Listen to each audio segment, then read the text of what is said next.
Hello मेरे प्यारे बच्चों, स्वागत है आप सभी का एसपी स्टडी क्लासेस के एक और बेहतर वीडियो पर। तो आज हम लोग पढ़ने वाले हैं क्लास 12 केमिस्ट्री के बारे में। केमिस्ट्री का आज तक का सबसे ज़्यादा इंपॉर्टेंट वीडियो है, जिसमें हम बात करेंगे आपकी जो बुक है, इस पूरी किताब के जो भी इंपॉर्टेंट क्वेश्चन है चैप्टर वाइज हम लोग पढ़ने वाले हैं। एक एक चैप्टर के जो भी इंपॉर्टेंट क्वेश्चन है वो सारे इस वीडियो के अंदर हम आपके साथ डिस्कस करेंगे और इन सभी क्वेश्चन को एक एक करके आप लोग अच्छे से समझ लीजिए, क्योंकि आप सभी को पता है कि आपके बोर्ड एग्जाम में इस साल नंबर ऑफ क्वेश्चन जो ऑब्जेक्टिव क्वेश्चन है उनका परसेंटेज बढ़ने वाला है, अप्रोक्सीमेटली 30% होने वाला है। अब ये जो न्यूज़ है कितनी सच है कितनी झूठ है मुझे नहीं पता, अगर इस पर जैसे ही कोई ऑफिशियल नोटिफिकेशन आता मैं आपको सबसे पहले बता दूंगा, लेकिन उस सभी चीज़ों को ध्यान में ना रखते हुए आपको सिर्फ करना है पढ़ाई। और उसके लिए आज हम बात करेंगे केमिस्ट्री के जो इंपॉर्टेंट क्वेश्चन है चैप्टर वाइज, उन क्वेश्चंस को समझेंगे और एक एक न्यूमेरिकल टाइप के जो क्वेश्चन है उनको भी अच्छे से समझाने का पूरा प्रयास करेंगे। देखिए यहाँ पर हमारे पास पहला क्वेश्चन है कि 19 ग्राम जल में 1.8 ग्राम ग्लूकोज का मोल प्रभाज है। देखिए बच्चों, ये क्या है, एक न्यूमेरिकल टाइप का क्वेश्चन है कि एक 90 ग्राम जल है, उसमें 1.8 ग्राम ग्लूकोज है, तो इसमें ग्लूकोज का मोल प्रभाज होगा। आप देखिए 3 ऑप्शन दिए गए, अगर मैं चाहूँ तो इसमें एक ऑप्शन आपको बता दूँ वो सही है, लेकिन इससे आपका कोई फायदा नहीं होने वाला जब तक आप ये चीज़ नहीं सीखोगे कि ये जो ऑप्शन जो भी आएगा वो कैसे आएगा। तो आज हम बात कर लेते हैं इसको कैसे सॉल्व करेंगे। देखिए बच्चों, हमें 2 चीजें यहां पर दी गई हैं। एक जल दिया गया जिसका सूत्र होता है H2O, और इसका जो वेट दिया गया है, वेट इन ग्राम में दिया गया है, वो कितना दिया गया बच्चों, 19 ग्राम दिया गया। ठीक है। दूसरा बच्चों हमें दिया गया ग्लूकोज। ग्लूकोज का सूत्र आपको पता है C6 होता है, H12 होता है और O6 होता है। एक ग्लूकोज का सूत्र होता है और इसमें वेट इन ग्राम जो हमें आपको दिया गया है वो बच्चों दिया गया है 1.8 ग्राम। ठीक है, इन दोनों का भार दिया गया। अब पूछा क्या गया, मोल प्रभाज। अब आपको मोल प्रभाज निकालना पता होना चाहिए, नहीं पता है तो हम सबसे पहले क्या करेंगे, हमें जो भी कंपाउंड दिए गए हैं इन दोनों के मोल निकालेंगे। हम निकालेंगे H2O के मोल। H2O के मोल इसको लिख लेंगे स्मॉल एन से। ठीक है, क्या हो जाएगा, वेट इन ग्राम अपॉन में होता है मॉलिक्यूलर वेट यानी कि परमाणु भार। ठीक है, अब देखिए इसमें क्या है, वेट इन ग्राम हमें कितना दिया गया, 19 ग्राम दिया गया, हम इसको लिख देंगे। अब इसका मॉलिक्यूलर वेट क्या आ जाएगा, H2O का, ऑक्सीजन का 2 हो जाएगा प्लस हाइड्रोजन का 2 हो जाएगा प्लस 1 ऑक्सीजन का 16 होता है, इनको जो जोड़ेंगे तो हो जाएगा 18। तो इसको हम 18 से भाग देंगे, क्या हो जाएगा 18 पंचे 90, यानी कि H2O के मोल, H2O के मोल यानी कि स्मॉल n इक्वल टू कितना आ गया 5। ये चीज़ आपको याद रखना है, ये हमारे H2O के मोल आ गए। इसी प्रकार से हम ग्लूकोज के मोल निकालेंगे, यानी कि C6H12O6 के मोल। आप अपने बुक में क्या करेंगे, अलग अलग लिखेंगे, इसको n डैश मान लेते हैं। ठीक है, क्या करेंगे, लाइन छोड़कर लिखेंगे, हम यहाँ पर सॉल्व करवा रहे हैं तो इसीलिए। अब हमें क्या करना है, मॉलिक्यूलर वेट लिखना है वेट इन ग्राम लिखना अपॉन में मॉलिक्यूलर वेट। अब हमें वेट इन ग्राम कितना दिया गया, 1.8 दिया गया। अब बच्चों ग्लूकोज का मॉलिक्यूलर वेट निकालेंगे। एक कार्बन का जो होता है बच्चों कार्बन का एक का कितना होता है बच्चों, 12 होता है, और यहाँ पर हैं कितने कार्बन, 6 कार्बन, तो 12 6 से गुणा कर देंगे। हाइड्रोजन का बच्चों कितना होता है, एक हाइड्रोजन का 1 होता है, हाइड्रोजन हैं कितने, 12। ठीक है, वहीं पर ऑक्सीजन, एक ऑक्सीजन का कितना होता है, 16, ऑक्सीजन कितने हैं, 6 हैं। इन सभी को हम गुणा करके आपस में जोड़ लेंगे। 72 72, 12 1 12 यानी कि 12, 8 6 16 8 96 96, इनको जोड़ेंगे 10 11 12 18, 180 आ गया, 180। अब इसको हम क्या करेंगे, 180 से भाग दे देंगे, इसको हटाएंगे, दशमलव को नीचे 0 बढ़ा देंगे, 18 1 18 यानी कि 1/10 आ गया। इसको जब हम भाग करेंगे तो आ जाएगा 0.01, इसको भाग करेंगे, लगाएंगे दशमलव, बढ़ाएंगे ऊपर 0, फिर 0 लगाएंगे, फिर 0, फिर 1 से काट देंगे, यानी कि 0.1 मोल आ गए। एक इसके मोल हैं बच्चों, हमारे ग्लूकोज के मोल हैं। अब हमें निकालना है ग्लूकोज का मोल प्रभाज, यानी कि C6H12O6 का मोल फ्रैक्शन, जिसको कहते हैं मोल प्रभाज। ठीक है, इसका मोल प्रभाज क्या होता है बच्चों, जो भी हमें दिया गया उसके मोल, जिसका पूछा जा रहा है उसका मोल हम सबसे ऊपर लिख लेंगे। सूत्र हम देखिए, सूत्र क्या होता है, En आपने इसको निकाला था, En upon En dash plus n, यानी कि आप जिसके मोल निकाल ले उसके मोल प्लस कुल मोल। अब हमें देखिए निकालना है किसके, En डैश का मोल निकालना है, तो हम क्या करेंगे बच्चों, n डैश को रखेंगे ऊपर, n dash upon n dash plus n, क्योंकि ये जो एन डैश है इसको हमने ग्लूकोज को एन डैश माना था, तो हम इसके मोल निकालेंगे। ठीक है, हम क्या करेंगे, इसके मोल कितने हैं, पहले 0.01 अपोन में क्या करेंगे, फिर लिखेंगे 0.01 प्लस हम क्या करेंगे, इसके यानी कि स्मॉल एन के मोल यानी कि 5 लिखेंगे जो जल के मोल आए, इसको 0.01 लिखेंगे अपोन में, इसको जब हम जोड़ेंगे तो आ जाएगा 5.01, इसका 0 हटाएंगे, इसका 0 हटाएंगे, दशमलव हटाएंगे, 0 नहीं, तो आ जाएगा 1/105। हम लगाएंगे दशमलव, फिर 0 बढ़ाएंगे, फिर 0 बढ़ाएं, फिर 0 बढ़ाया, फिर 0 बढ़ाया, फिर 0 बढ़ाया,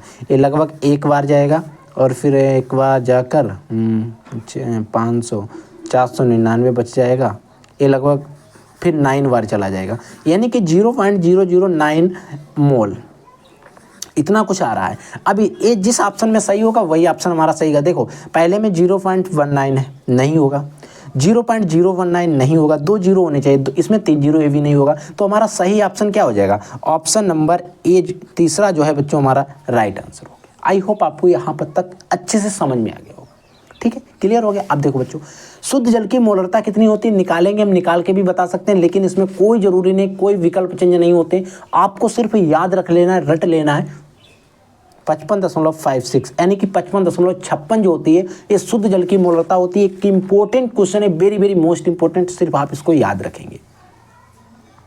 अगला क्वेश्चन है कि निम्नलिखित में से कौन सा अणुसंख्य गुणधर्म है। देखिए इनमें से नहीं है और है, ऐसा कभी कभी पूछा जाता है, तो इनमें से आपको बताना है कौन सा अणुसंख्य गुणधर्म है। इनमें से सिर्फ परासरण दाब ही एक अणुसंख्य गुणधर्म है, ये चीज आपको याद रखना है। ठीक है बच्चों, अगला क्वेश्चन देखिए।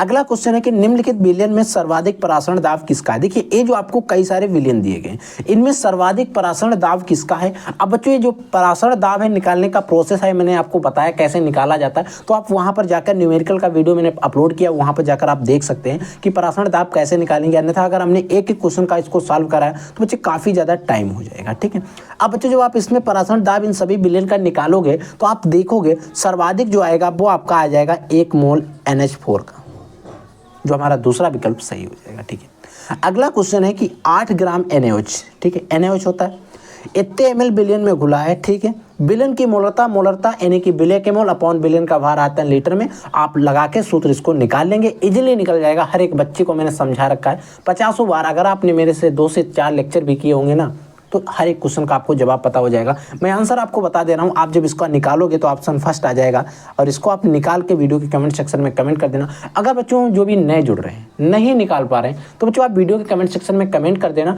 मैं इससे रिलेटेड आपको एक वीडियो दे दूँगा जिसमें न्यूमेरिकल को सॉल्व करवा दूंगा, और वहाँ से आप इन सभी चीज़ों को निकालना सीख जाओगे। ठीक है, अगला क्वेश्चन है कि निम्न में सबसे कम दाब वाला विलयन है। इनमें से आपको बताना है कि सबसे कम दाब वाला विलयन कौन सा है। देखिए बच्चों, दाब, प्रेशर, विलयन, सॉल्यूशन के बारे में मैंने आपको बताया था, मैंने आपको परासरण दाब जब पढ़ा रहा था तब सारी चीज़ें आपको क्लियर की थी। और बच्चों न्यूमेरिकल जो आपके ऑब्जेक्टिव क्वेश्चन होते हैं इनमें क्या होता है कि कई सारे कभी कभी आप देखते हैं कि बोर्ड में ज़्यादातर, कभी कभी तो आपके ऑप्शन चेंज रहते हैं, ज़्यादातर आपके जो ऑप्शन होते हैं वही आ जाते हैं।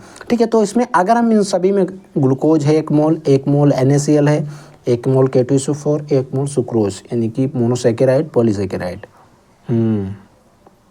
तो सुक्रोज, हाँ, तो इसमें 1 मोल सुक्रोज का जो दाब है वो सबसे ज़्यादा हो जाएगा, याद रख लेना।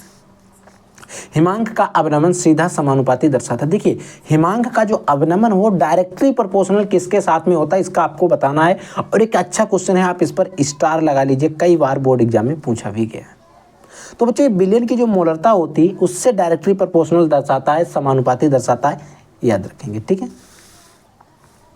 अगला क्वेश्चन है निम्न में न्यूनतम हिमांक वाला विलयन है। इनमें से आपको बताना है कि सबसे कम हिमांक वाला विलयन कौन सा है। सबसे कम हिमांक किस विलयन का है। पोटेशियम सल्फेट दिया गया, सोडियम क्लोराइड दिया गया, यूरिया दिया गया, ग्लूकोज दिया, और कभी कभी इनके सूत्र दे सकता है, आपको इनके नाम नहीं देगा, समझ में आ गया ना। तो लेकिन आप पोटेशियम सल्फेट के जब निकालेंगे तो आपको पता चल जाएगा। देखिए जो अगला है कि निम्नलिखित में से किसमें विलयन का अणुसंख्य गुण नहीं है। देखिए इनमें आपसे पूछा जा रहा नहीं है, तो आपको बताना है इनमें से किसमें नहीं है। आपका पृष्ठ तनाव होता है, इसमें नहीं है, ये चीज आप याद रखोगे। ठीक है, 180 ग्राम जल में जल के कितने मोल होंगे। देखिए बच्चों ये सारा छोटे छोटे क्वेश्चन है, छोटा न्यूमेरिकल है, इसको मैं बता दे रहा हूँ, बहुत ही कम टाइम लगेगा, सिर्फ 1 सेकेंड आप मुझे दे दीजिए। मैंने आपको मोल निकालना बताया है, वेट इन ग्राम अपॉन में मोलिकुलर वेट होता है। अब n equal to mole weight in gram 180 दिया गया है, अपॉन इसका मोलिकुलर वेट मैं पीछे निकाल चुका हूँ 18 यानी कि 10 मोल। इस तरीके से इसको हम सॉल्व कर लेंगे। बहुत इजीली था इसीलिए मैंने बता दिया ताकि इसमें टाइम बहुत कम लगा है। ठीक है, 10 मोल आ जाएगा। अगला क्वेश्चन देखिए बच्चों, अगला क्वेश्चन जो है क्वेश्चन नंबर 11 है, जिसमें आपको प्रबलतम अपचायक और कभी कभी आक्सीय कारक के बारे में भी हमसे बोर्ड एग्जाम में पूछ लेता है। देखिए 4 क्षार धातुएं A, B, C तथा D के मानक अपचयन विभव क्रमशः इतने दिए गए। ठीक है, इसमें प्रबलतम अपचायक कौन है, इनमें से सबसे ज़्यादा प्रबल जो अपचायक है वो कौन है, उसके बारे में आपको बताना है। देखिए बच्चों, प्रबलतम अपचायक वो होता है जिसका मान निगेटिव में सबसे ज़्यादा होता है, यानी कि सबसे ज़्यादा जो निगेटिव होगा वो प्रबलतम अपचायक होगा। अब आपको इनमें से छांट लेना सबसे ज़्यादा निगेटिव कौन है, पहला ही है। तो इसमें हमारा जो विकल्प सही हो जाएगा वो पहला ही सही हो जाएगा। किसी भी इलेक्ट्रोड विभव निर्भर करता है, किसी भी शायद बच्चों यहाँ पर किसी भी नहीं होगा, इलेक्ट्रोड विभव निर्भर करता है। देखिए इलेक्ट्रोड विभव जो निर्भर करता है धातु की प्रकृति पर भी निर्भर करता है, विलयन के ताप पर भी निर्भर करता है और विलयन की मोलरता पर भी निर्भर करता है, यानी कि इनमें सभी पर निर्भर करता है। तो हमारा चौथा विकल्प सही है, यानी कि इलेक्ट्रोड विभव किस पर निर्भर करता है, तो इन सभी पर निर्भर करता है, याद रख लेना। ठीक है, धातु जो सरलता से ऑक्सीकृत हो जाती है। देखिए बच्चों, धातु जो है इनमें से कौन सी धातु जो है सरलता से ऑक्सीकृत हो जाएगी, तो वो आपकी एल्यूमिनियम होगी। बहुत जल्दी जंग लग जाती है, आपको पता है। नहीं बच्चों, ऑक्सीकरण की बात हो रही है। हाँ, एल्यूमिनियम सही है। अच्छे चालकत्व विलयन वाले पदार्थ हैं। देखिए अच्छे चालकत्व विलयन वाला जो पदार्थ होता है वो क्या होता है, दुर्बल वैद्युत अपघट्ट होते हैं, प्रबल वैद्युत अपघट्ट होते हैं, विद्युत अपघट्ट होते हैं या उत्प्रेरक होते हैं। देखिए बच्चों, सबसे अच्छे अगर हम चालकत्व की बात करते हैं तो जब चालकत्व की बात होती है तो प्रबलतम विद्युत अपघट्ट की बात हम जरूर करते हैं। ठीक है, वैद्युत अपघट्ट पदार्थ नहीं है। देखिए वैद्युत अपघट्ट पदार्थ नहीं है। देखिए इनमें से आपको कौन सा ऐसा है जो विद्युत अपघट्ट पदार्थ है, नहीं है। सोडियम क्लोराइड, NaCl, बताइए। नमक जो है इसके बारे में आपने सुना होता है, लेकिन यूरिया के बारे में आप लोगों ने नहीं सुना होगा। ठीक है, तो देखिए बच्चों, अगला हमारा जो क्वेश्चन है क्वेश्चन नंबर 16 है, जिसमें हमसे कहा जा रहा है एक प्रथम कोटि की अभिक्रिया के लिए वेग स्थिरांक का समीकरण है। अब बच्चों यहाँ पर जो R जैसा आपको दिख रहा है, R नहीं, एक्चुअल में क्या है बच्चों, K बना हुआ है। आप इस चीज़ के कंफ्यूज मत होना, वेग स्थिरांक का मात्रक है। ठीक है, K है। अब आपको सूत्र पता होना, एक हमने सूत्र आपको पढ़ाया था कि K = 2.303 log 10 A/-x अपॉन में t। अब बच्चों यहाँ पर क्या है, दशमलव है 2.03। ठीक है, यहाँ पर t² है तो ये वाला तो होगा नहीं, तो इसीलिए पहला ऑप्शन सही है। यहाँ पर 2.303 होता है। आप इस चीज़ को याद रखें क्योंकि इस पर न्यूमेरिकल हमारे बोर्ड एग्जाम में काफ़ी ज़्यादा पूछे जाते हैं और ये रासायनिक बलगतिकी से रिलेटेड है। प्रथम कोटि की अभिक्रिया के लिए वेग स्थिरांक का अर्धायुकाल t½ का सूत्र आपको पता होना चाहिए, 0.693 अपॉन में t½ होता है। इसमें भी हमारा पहला ऑप्शन ही सही है। वेग स्थिरांक ताप बढ़ने पर बढ़ेगा। अगर वेग स्थिरांक का जो मान है, अगर हम ताप को बढ़ाएंगे तो बढ़ेगा या फिर घटेगा, तो याद रखना बढ़ेगा। किस कोटि की अभिक्रिया के लिए वेग तथा वेग स्थिरांक की इकाई का मापन होती है, की इकाई समान होती है। देखिए सॉरी बच्चों, की इकाई क्या होती है, समान। एक बार दोबारा समझ लीजिए, किस कोटि की अभिक्रिया के लिए वेग तथा वेग स्थिरांक की इकाई जो है वो समान होती है। आपको पता होना चाहिए जो शून्य कोटि की अभिक्रिया होती है उनमें ऐसा संबंध हमें देखने को मिलता है। ठीक है, अगला क्वेश्चन है संक्रमण तत्वों में 4D श्रेणी का तत्व है, यानी कि संक्रमण तत्व होते हैं उनमें इनमें से कौन सा तत्व जो है 4D श्रेणी का है।